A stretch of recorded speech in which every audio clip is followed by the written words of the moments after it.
السلام علیکم ورحمۃ اللہ وبرکاتہ۔ بسم اللہ الرحمن الرحیم۔ ماہ رمضان اور 7 بڑے چور۔ نمبر 1، ٹیلی ویژن۔ یہ انتہائی خطرناک چور ہے۔ یہ آپ کا وقت چوری کرے گا اور آپ کو ماہ رمضان میں بیہودہ ڈراموں اور رمضان ٹرانسمیشن جیسی لغویات میں لگائے رکھے گا اور عبادت سے محروم کرے گا۔ نمبر 2، بازار۔ یہ چور بڑا شاطر ہے۔ یہ آپ سے وقت اور پیسہ دونوں لے اڑے گا۔ یہ آپ کا ہاتھ پکڑ کر بے مقصد بازاروں میں گھمائے گا۔ Number 3، kitchen.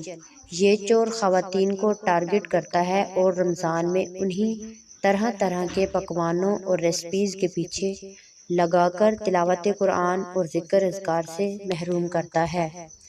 نمبر 4، سحری تیاری۔ یہ بظاہر بزرگ چور ہے، مگر یہ آپ کو آدھی رات سے ہی سحری کی تیاری پر لگا کر آپ سے تہجد، نوافل اور دعا کے مواقع سب چھین لے گا۔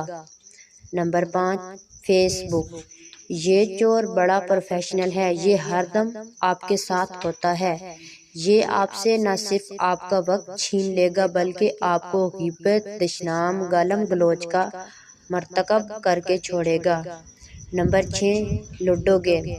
یہ چور رمضان کے مہینے میں زیادہ تر دیہی علاقوں میں پایا جاتا ہے، جہاں عموماً نوجوان فارغ ہوتے ہیں۔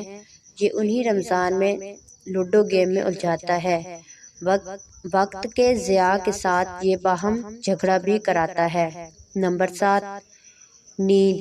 یہ چور ظاہری طور پر دمن میں ضرر رساں نہیں ہے، مگر یہ بہت چالاک ہے۔ یہ آپ کو ماہ رمضان میں دبکی دے کر دن کا اکثر حصہ سلائے گا اور آپ عبادتوں اور سعادتوں سے محروم ہوں گے۔ رمضان کی آمد ہے۔ تمام مسلمان بہن بھائی مذکورہ بالا اشتہاری چوروں سے ہوشیار رہیں۔